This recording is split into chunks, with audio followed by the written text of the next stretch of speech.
Hey guys, welcome back to the channel. We're going to go over a quick one today. It's on an EC135 helicopter. If you're going into the maintenance mode on your CPDS or your VEMD, if you get this random error message, it says, "Beware soft air." All right, 4003. What does that mean? What do we do about it? We're going to go over that real quick.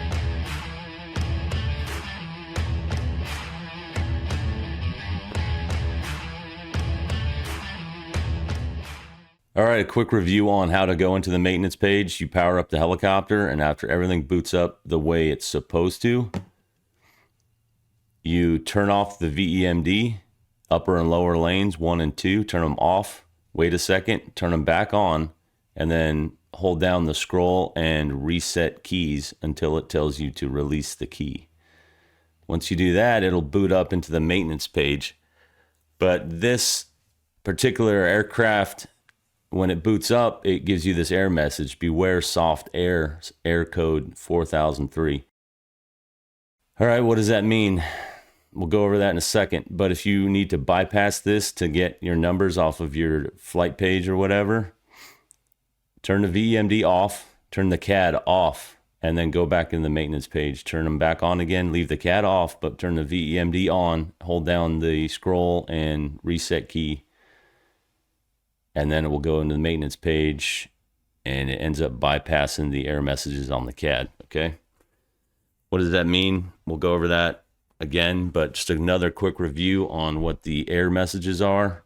A quick review on the failures. So when they shut down on their, at the end on the flight report, after they turn the engines off, you'll get the flight report, and that will give you the cycles. It will tell you if there's any failures on there, and it'll be in yellow. And then you have to come to this page to see what the errors are. Go to the maintenance page like we just talked about. You go down to the failure, you hit enter, and it brings you to this page, which shows you the failure diagnosis page. And it will tell you what flight number it was on and the list from 1 to however many failures there are. And on this aircraft, it says there's 41.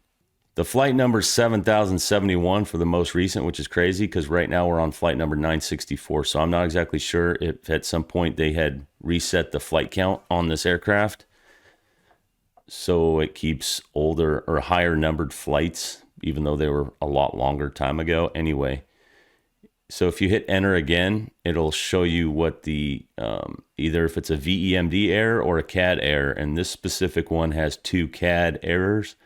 If you scroll down to CAD and hit enter, it'll pop up on the CAD what the error is.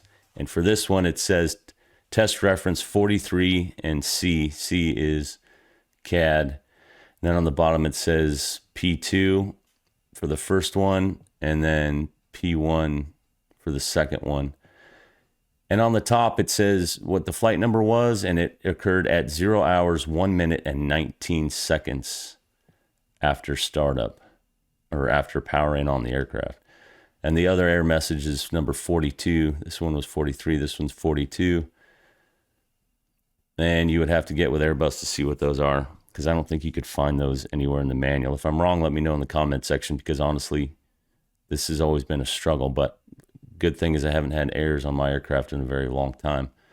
So right there it says to exit, you press select. So if you press select, it goes back to the other page, which is your VEMD. If you had a VEMD error, it would show up on your upper VEMD. And for this example, it's number 42. It happened at, the flight was 8:33 was for the flight number. And it was 0 hours, 0 minutes, 0 seconds. So this happened right when it got powered up, like exactly on power up of the aircraft. Pretty sure number 42s are ones that don't mean anything to us, but anyway, that's just a quick review on that.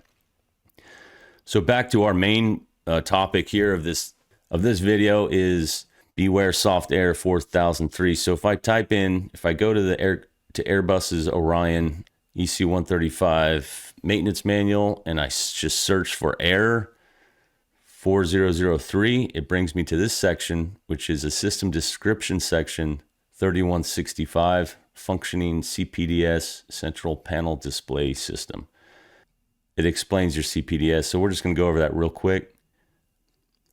There's a switch in your overhead panel that is it's test and one direction is a CPDS or CDS, and the other direction of the switch is to test the warning unit.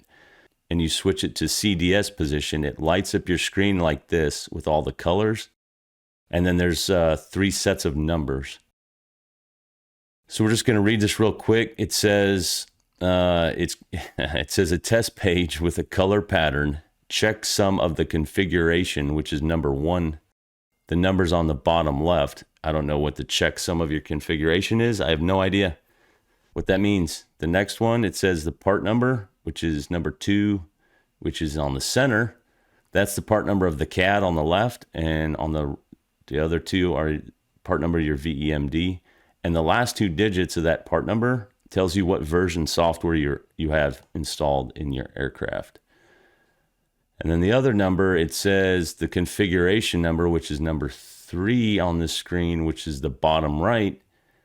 The number on the bottom right is your software version. So if you have to order a new CAD or a new VEMD, you need to put in your remarks that I need this software version installed on my CAD or my VEMD. Otherwise, it won't match. So if we scroll down in the system description section a little bit ways, well, on this helicopter we're looking at, it was software version 09, or the two numbers at the end of the part number gives you the software version. And on this one, it ends in 09, which gives us software version 2005, which I think is the year it came out. What does software version 05 better than the previous version? Why does it make it better? It gives you an increase of the maximum takeoff weight for your Turbomeca 2B2 engines or your Pratt & Whitney 206B2. Gives you increased maximum takeoff weight. Cool. Also, it gives you improved indication of recording air codes in the maintenance mode. The last recorded air will be pre-selected, which is great, because the previous version, if you had 500 air messages or air codes saved, you would have to click the button 500 times to get the most recent one, which was very cumbersome, to say the least. Also, it gives you improved indicated airspeed output for an automatic changeover to the Cat A mode, which is cool. Generator parameter over limit suppression during the initial phase, which I assume that's startup. Also improved MMO test. I guess that means maintenance mode test. I'm not sure though. And if we wanted to upgrade to version 2010, which we'll go over later on why we would do that, what are our benefits? Our benefits are increase the number of engine cycles displayed on the CPDS maximum of 4 digits to 5 digits. So when you want to get your cycle count and it's maxed out at 9999, even though you have more than 10,000 cycles on whatever one part of your engine, it will display. And if it's maxed out at 999 and you're doing your cycle check, then you need to download the data from the DCU, which just takes a lot more time. What else for the version 2010? Optimized access to the maintenance mode by suppressing possible beware software error 4001, 2, and 3 indications in the maintenance mode. Anyway, so the newer version, it will get rid of this problem. Cool. All right, moving forward, I talked to Airbus, my Airbus tech rep, and I said, hey, what's the deal with this? Soft error 4003. His answer was this: the indication of the error code 4003 does not have any effect on the operational mode of the CPDS. It only affects the access to the maintenance mode. All right.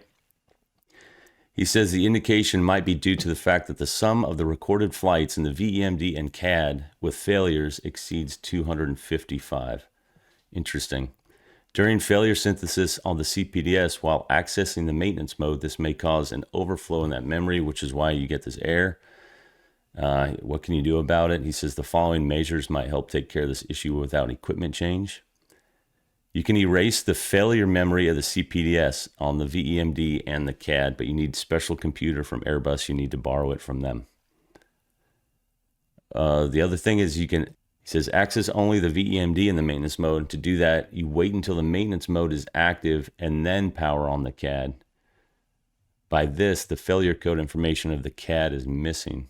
Okay, so that might be a problem if you have errors in your CAD that you need to read about. He said the third thing, this behavior might cure itself by recording new failure codes to the memory oldest failure information will be overwritten by the newest information. All right. I don't know how long that'll take or if it'll ever happen. Otherwise, you have to upgrade your CPDS to version 2010. There's a service bulletin for that. It's SB31-067. We're not going to go over that. You can look it up. I have never done that, but I don't know if it's been done on any of these aircraft we work on. Anyway, that's it, guys. Nothing crazy. I just wanted to do a quick video on beware soft air code 4003. Yeah, anyway. Just a quick once over on how to get back into the maintenance mode, what some of these things mean, and if you ever have this crazy beware soft air code 4003, what it means, what you can do about it. All right, I hope this helps. If you could, give me a like, maybe subscribe, share it with some of your buddies if you want. Definitely help out the channel. And that's it. Thanks for watching, and I'll see you guys next time. Later.